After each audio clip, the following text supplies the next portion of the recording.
thing he pointed out was the in group versus out group, which I found pretty interesting. The us versus them identity. We're all freaking the same. There does there is no side. There is literally no side. We need to stop having sides. Okay, we are humans. That's what makes us special. As humans, there is no such thing as sides. So that identity trap, and what else? The weaponization of scarcity. Wars rarely happen just because of a book or a skin color. They happen when identity overlaps with survival. The Biafran War was ignited by the discovery of oil in the Igbo heartland combined with the massacre of Igbos in the north. The Hausa Fulani elites feared Igbo economic dominance. The Igbo feared political extermination. Similarly, Boko Haram thrives in the impoverished, drought-stricken Lake Chad region when strong men have no jobs and have no future. Goddamn, religious eschatology, the end times, becomes incredibly attractive because if your earthly life is miserable, dying as a martyr, I'm probably saying this wrong, march, it's English, bro. You can read it yourself, bro. For a glorious afterlife feels like a logical upgrade. I hear it. I totally hear it. The parts where it says, when young men have no jobs, I actually don't have a job. I no future. I wouldn't say I don't have a future, but like, I don't like the route of having a job and the future that life, 9 to 5 life will give me. I really don't like it. Religious eschatology, for me now, it's more of giving. It's not really like, oh, religious. But I understand how that could become attractive because at that point it's bigger than you, so not real, right? Like you're better off dying for a reason than jumping off a bridge for no reason. So it's more attractive. For a glorious afterlife feels like a logical upgrade. Elite manipulation, the warmongers lever. This is the most crucial commonality. Ordinary people really hate each other naturally. Yes. Oh my god. Ordinary people really hate each other naturally. I am an ordinary fucking, you know.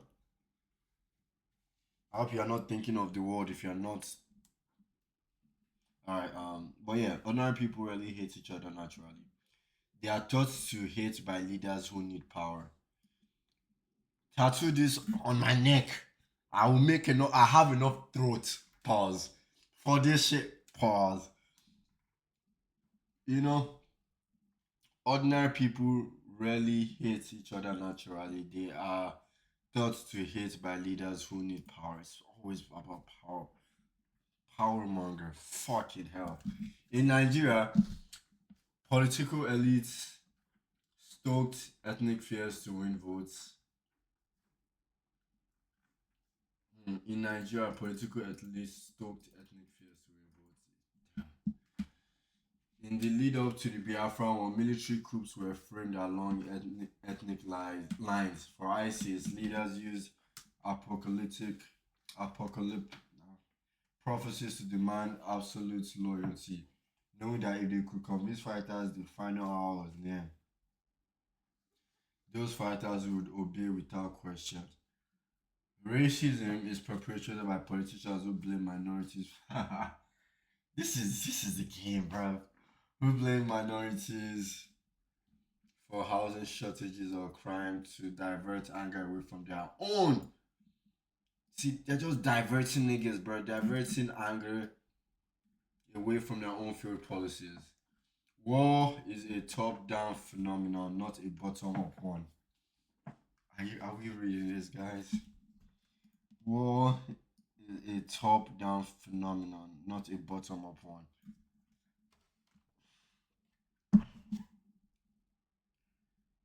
I'm not at the top, guys. At least not now. And do I even want to be at the top? What the fuck is the top, bro? I want to play soccer, football, and be better every fucking time, man. I don't. Nothing else makes sense to me. Like I just want to compete. Healthy competition, which is really to be my best self. And if someone is better, so what? I'm going to have my days, they're going to have their days, bro. And if they're better, then I need to get better for myself because I want to I enjoy being good at football. And I feel like everyone enjoys being good at something they like. Or enjoys being good at something, period. I feel like it should be two different videos, but hmm, how many minutes are we on? 28. All right. We're at like 15. All right. Yeah. Then four, unresolved historical trauma, the vengeance cycle. Every one of these conflicts is fueled by a remembered grievance. The Igbo remembered the 1966 massacres in the north. Boko Haram remembers the colonial destruction of the Sokoto Caliphate. ISIS remembers the Sunni marginalization in post Saddam Iraq. Racism carries the generational trauma of slavery and colonization. When history is not reconciled but merely paused, the violence is inherited. God damn. Deep Sick is on some deep shit right now. What? When history is not reconciled but merely paused, the violence is inherited. Every act of revenge becomes justified because they started it first. I'm tired, guys. I'm tired of being tired, guys. I'm tired of being tired of being tired.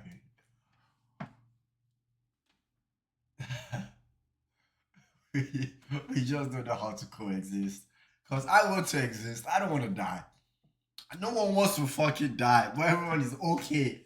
We fucking dying. God damn.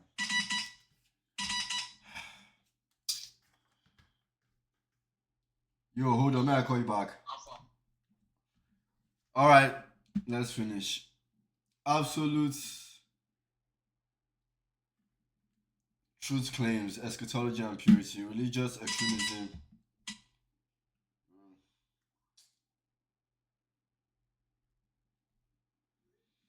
Religious extremism and extreme racial ideologies share a belief in many. So extremists are the problem. Religion is a problem, kinda already. But I don't care. You know, you do you, I do me.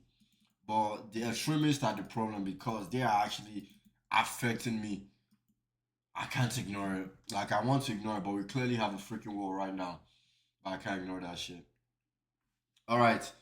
And extreme racial ideologies, white supremacy, share a belief in Manichaeism. I actually have never seen this word before in my life, so I am curious. Manichaeism. Manichaeism. Manichaeism. Can we talk about something? I used to do transcription in high school. That shit is the dumbest shit ever. Because why spell something and have something else spelled so you can freaking pronounce the same fucking shit? Okay, alright. That's it. But Manichaeism, what does that mean? Manichaeism is an ancient dualistic world religion founded in Persian Persia by the prophets Mani, featuring a cosmic struggle between light and darkness, strict ascetic practices, and a centric blend. This is a lot, guys. Blend of teachings from Zoro. This is my first time. I love this though. This is the first time I'm seeing this shit. Zoro, Zoroaster, Buddha, and Jesus. Core beliefs. Cosmic duality. The universe is split between two opposing eternal forces, good and evil. Yes. This is all that fucking matters. Because clearly, from time, there's been problems. And it's almost looking like evil is winning every fucking time. Am I tripping, guys? Huh? Am I tripping? Maybe I am. The human soul contains particles of divine light trapped inside evil material bodies. Universal prophets. Many view themselves as the final prophets following a line that included Zoroaster, the Buddha, and nobody's last. Until this, there's no last, there's no the elect, a holy class. So what is this shit about again? So it's religion, but dualistic religion. So it's just okay. So it's just a struggle between light and darkness. That is all. Alright, bet, bet, bet. The comparison between absolute good and absolute evil. Yes. I need to start taking notes of this shit.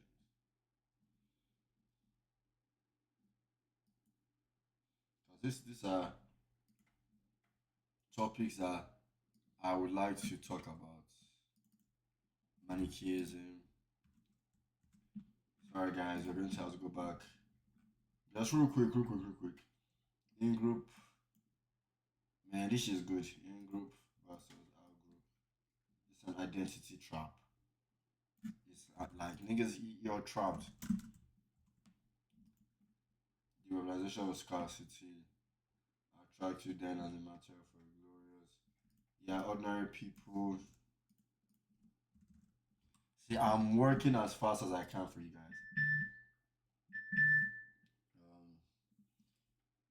This is unresolved field. Oh yeah, racist people. Yeah. I want to be awake, guys. Don't you guys want to be awake too? um. Okay, what is a top but unresolved trauma? Yeah, when history is not reconciled, they started it first. Deep sick man, you're on some deep. All right, Manichaeism.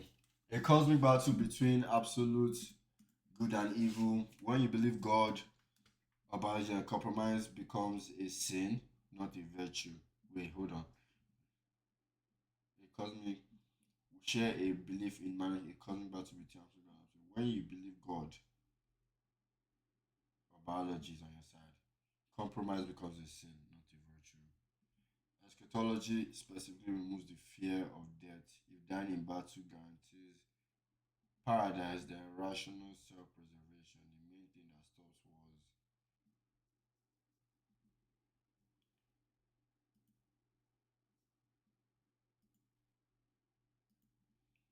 Hmm. So they're saying like, if you can convince someone that when you die you're going to heaven, then what is the point of fucking? I don't want to swear, bruv, but being alive, man. So what is the grand pattern, guys? The pattern is this: human conflicts is an engine powered by fear. Okay, we're getting to the nitty gritty, guys. Human conflict by fear,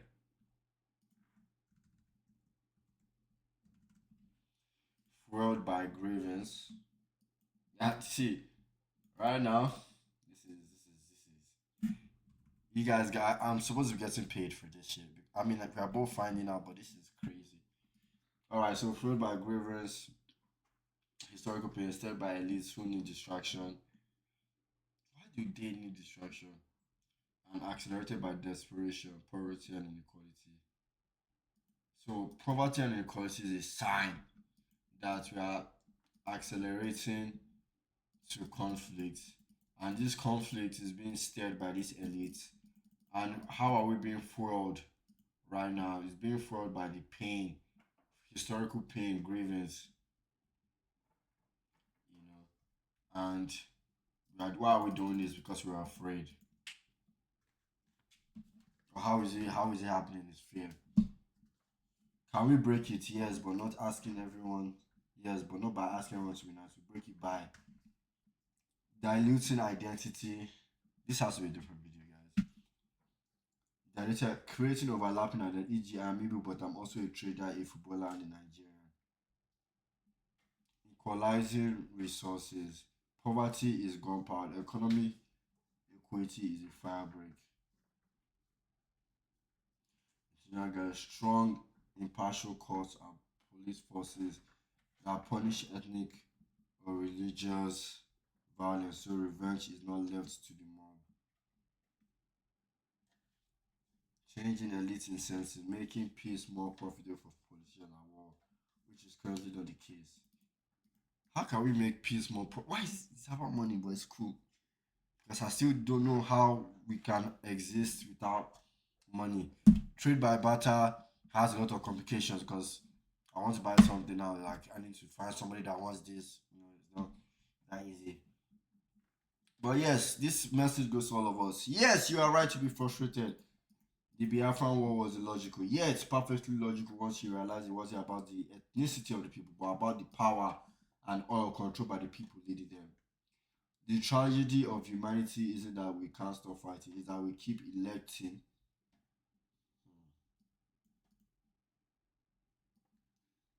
Is that we keep electing and following leaders who benefit from us fighting.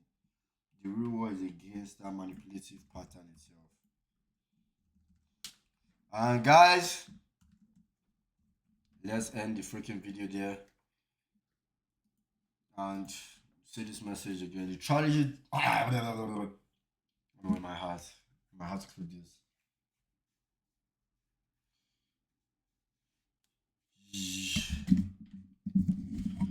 You are right to be frustrated. The Biafran war was illogical, yet perfectly logical once you realize it wasn't about the ethnicity of the people, but about the power and oil controlled by the people leading them. The tragedy of humanity isn't that we can't stop fighting. It's that we keep electing and following leaders who benefit. They benefit from us. You and I, me and you. That's not English. You and I.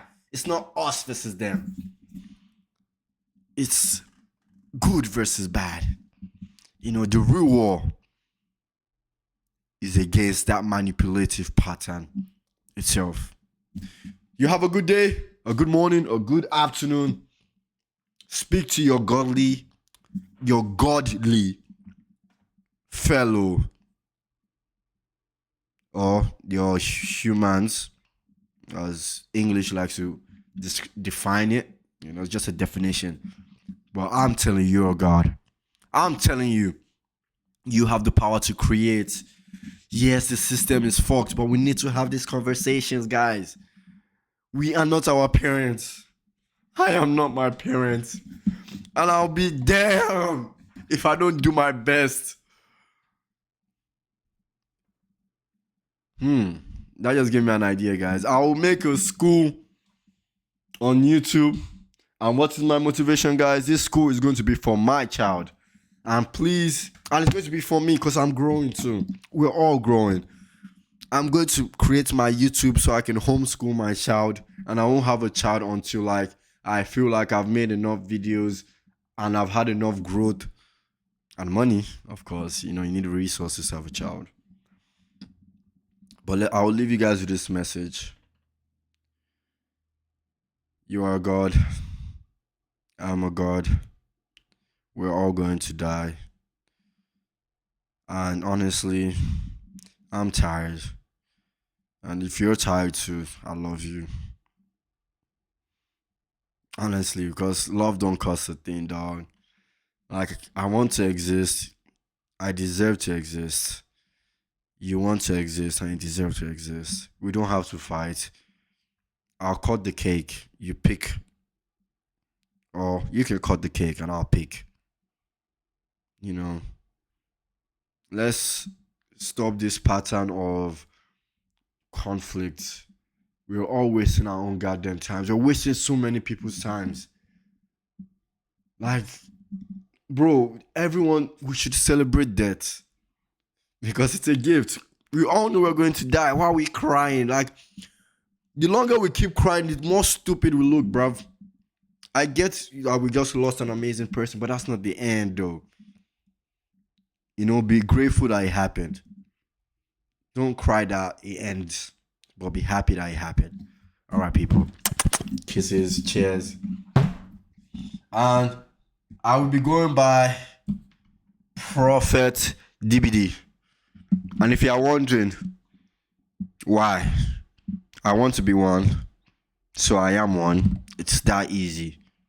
You know, if you want to be something, you are that thing. Once you want it, that's what you are. Because now you want it. It's not a part of you. It's not you. You know, I want to be a prophet. I want to learn. We should all debate. There is no rules. You know, if we all wake up tomorrow and we're like, let's all kill ourselves, sure. Majority wins, innit? But for me, it feels like majority are suffering. And I don't like that. I feel the pain. I feel your pain. All right, for real now. All right. Ciao. I want to have like an outro. I don't have one now. I do. Be different by desire. Be different by default. And be different by destiny. Yo, have a good night.